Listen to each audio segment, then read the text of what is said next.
mentally disturbed people to violently act out, with more innocent victims being the price we pay for our obsession with race. Check out the other videos, subscribe to the channel. I'm Paul Joseph Watson for INFOWARS.com. It appears to me that he was coerced, that this is where that jargon, for what I understand, he was saying inside the church is typical old Klan language to entice white men to join the Klan.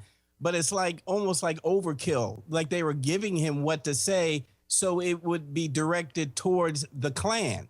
I mean, it was kind of weird to me hearing some of the comments that he made before he allowed this one young lady to live. But why is, and once again, South Carolina. Now, you know, out of all the police issues, the one involving Walter Scott was the most blatant.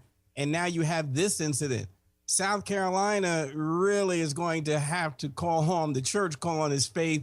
There must be peace. And of course, Al Sharpton and Jesse are already there.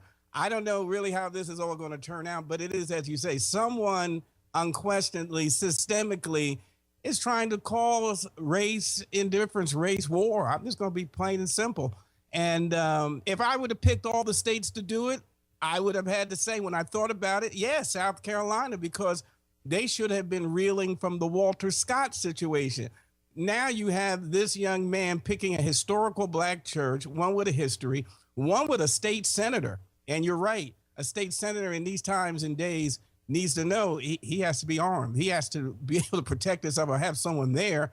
And you pick that particular historical black institution, that site, which I understand, I think my wife just told me that it's also been defined by the state as historical.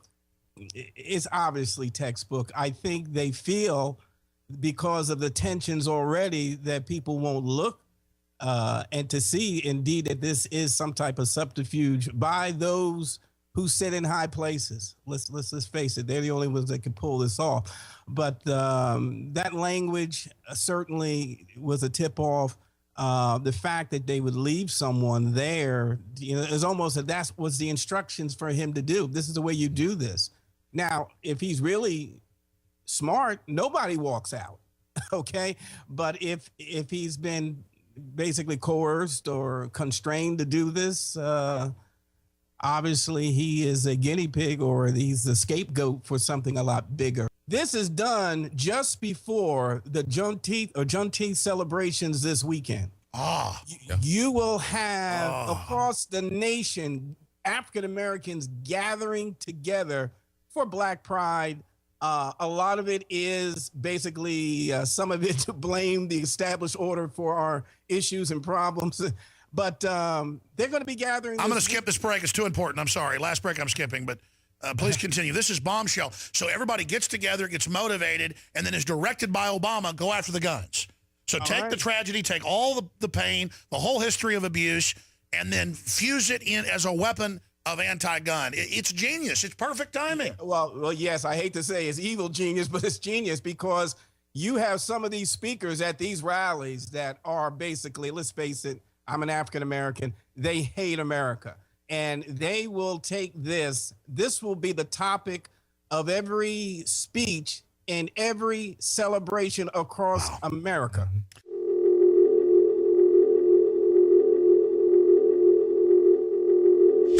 10 white people have been shot dead in a church by black gunmen.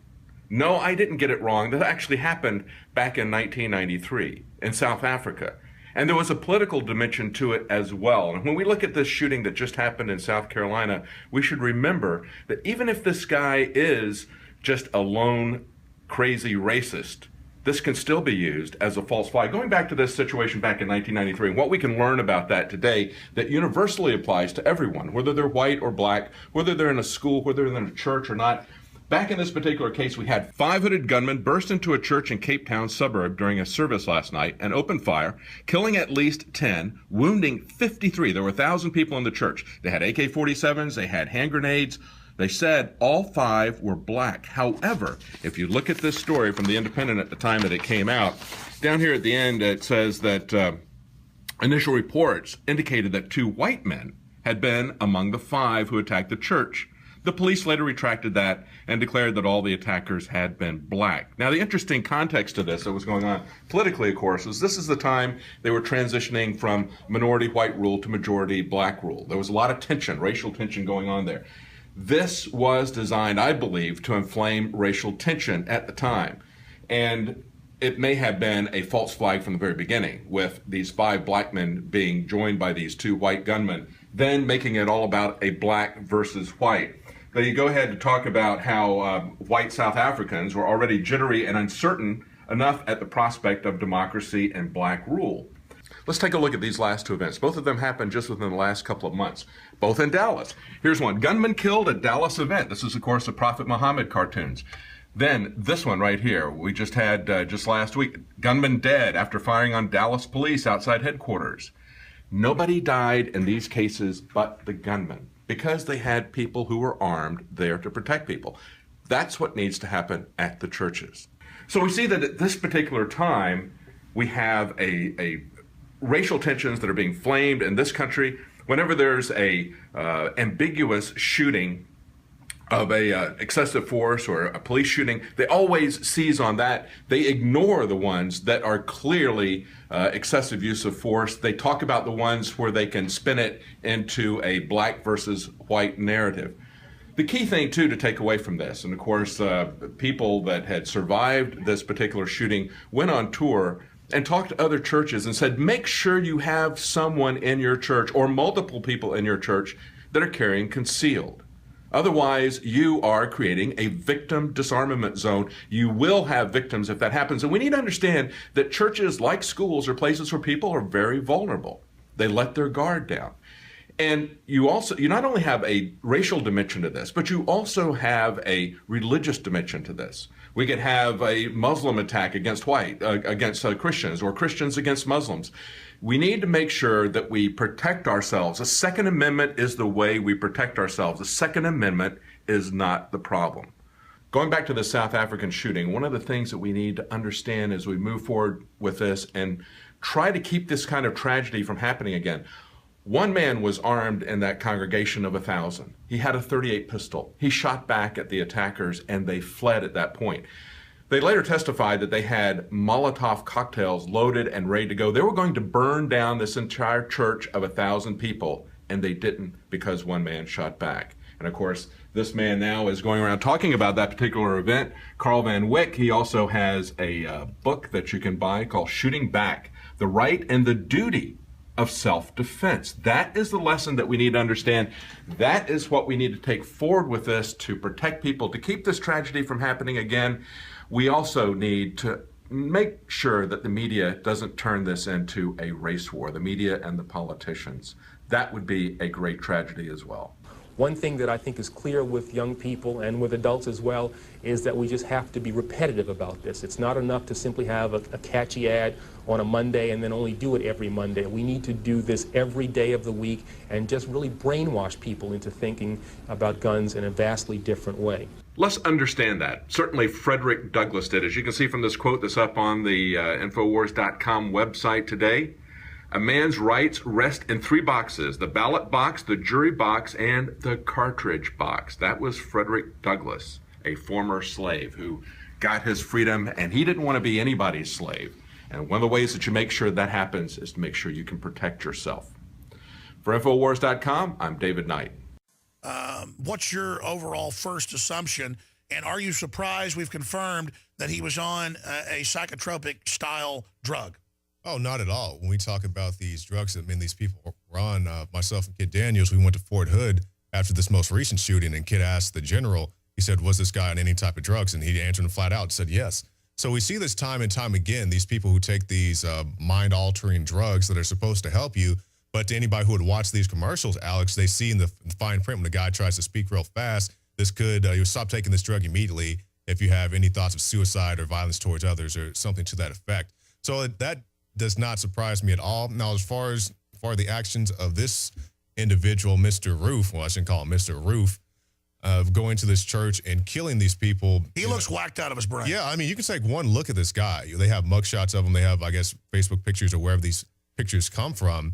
And he definitely looks like he's on another planet. You know, he has this blank stare, this weird haircut. The guy looks like something's wrong with him. And to see this, it's very horrible. But to anybody who would say, let's immediately take away the guns, I was telling you off air, Alex, that I had an uncle, he's passed away now, but back when we had a church up in Michigan, if he wasn't packing, he made sure that the person watching the door had the heat on him. And it wasn't, some obtruse thing. It wasn't, very pushy. He was just politely answering the door, opening the door. Hey, come on in. And he just had a Glock or whatever he had. Because somebody might come looking for somebody they want to shoot at the church. Yeah. Or it might be a crazy. Yeah, somebody who just wants to go in there and kick up stuff. But that's the reason why you have an armed society, so you can defend yourself. And this is no way a knock on the police, but just this most recent incident, dialing 911 did not save the people in this building. That's why you need to have the ability to defend yourself. And we think about the shootings that happened recently right here in Dallas, also this past Thanksgiving here in Austin. And yeah, the guy goes to a hard target, a police station. He's able to fire off rounds in both of these cases, but the police take him down. Why? Because the police are armed. They can respond. They don't have to dial 911. They are 911. That's why you need to be your own 911 and have the ability to defend yourself. That's right. Black Charleston Church should have been its own 911. They should have been armed. 911 didn't save the victims at Charleston. There's your headline. I mean, we're in a culture war, folks, a war for individual liberty. What do you think, and I want to go to Reverend Childress, and stay with us, Shikari, of your analysis. What do you think of the instant attempt to claim that guns are now somehow racist? Well, they always blame guns, whether it's, the LA Times or when the Elliot Rodger case happened briefly or recently. And, he had a knife, he used a car, but just the simple fact that he used a gun, we have to ban all the guns. It wasn't let's ban the cars, let's go ban the knives. And now when we're talking about the simple act of owning a firearm as racist, it's nothing new, but it's very inaccurate. Because regardless of what they may be doing today, the NRA was founded to help minorities learn how to shoot. And a lot of people forget that. They say the NRA is the KKK, which cannot be further from the truth. And they know that when they say that on Fox Sports and CNN. Let's not forget, Rupert Murdoch has these messages on his other platforms. Fox News, he has just to control conservatives. Mm-hmm. But outside of that, he's pushing carbon taxes, gun control. It's sick. Oh, yeah. Yeah, and it's a cultural shame. They want you to think owning a gun makes you a white racist Southerner. When I go out to these open carry rallies, yeah, there's a lot of white people there, but you also have black people. You also have women. It's not just a white male dominated. Do you feel welcome there? Oh, yeah. And, most of the people I know, whether it's Grisham or Justin, the other open carry guys, a lot of them are white. And, I've never felt out of place or, In fact, you're friends with a lot of folks. We can go out and do stuff. Yeah. I don't look at what color you are. You don't either. But that's what these socialists do. The truth is, Jakari, we're liberals in the Thomas Jefferson sense. We want freedom for everybody. We hang out with whoever we want. We're not looking at skin color. The controlled left, all they've got is race now, and they're invoking all these white racists to come out of the woodwork. We know they've got bots spamming InfoWars with racist garbage from both sides to get us all fighting with each other. We've got to stop it.